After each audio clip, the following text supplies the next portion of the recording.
So in 2024, Claudia Sheinbaum was popularly elected president of Mexico, becoming the first woman to hold that office.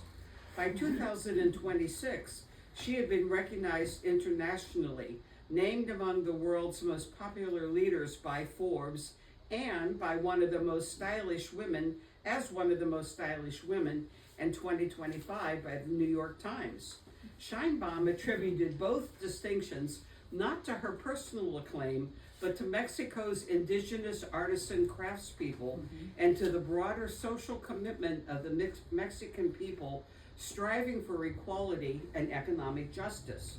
Her approval ratings continue to be in the 80% range, with widespread global approval for her stance and those of her predecessor, both against military border intrusion and unequal trade relations that have characterized U.S.-Mexican relations since the Mexican-American War. Her presidency has been marked by ambitious domestic reforms, assertive foreign policy, and national sovereignty. Supporters credit her with doubling wages amongst low-wage earners, building hundreds of thousands of new, free, low-cost housing units throughout the 32 states, and recent constitutional recognition for Mexico's 70 indigenous peoples for the first time.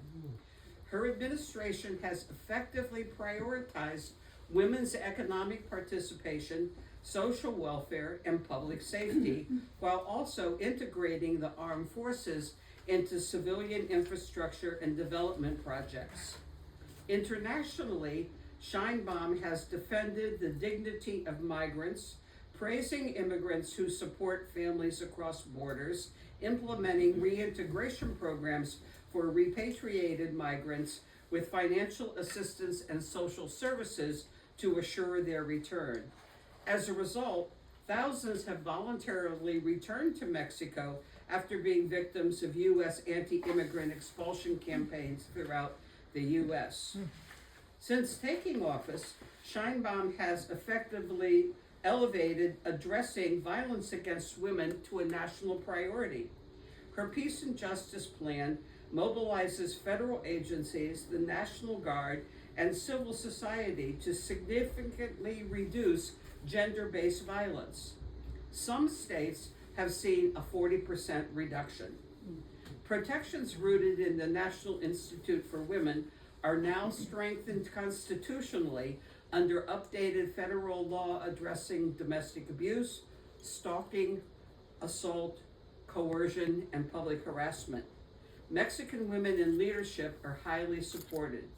There are 13 women governors in Mexico out of 32 states.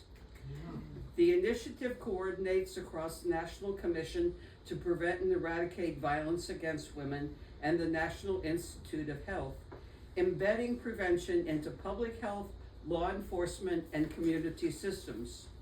Between 2019 and 2024, hundreds of millions of pesos were directed toward equality programs and anti-violence initiatives, reflecting a sustained national commitment. In addition, Sheinbaum fulfilled the major campaign promise through the Pensions for Women, a pension program for women aged 60 to 65, which recognized unpaid housework and childcare and informal labor. Wow. It's possible. Let me do a couple.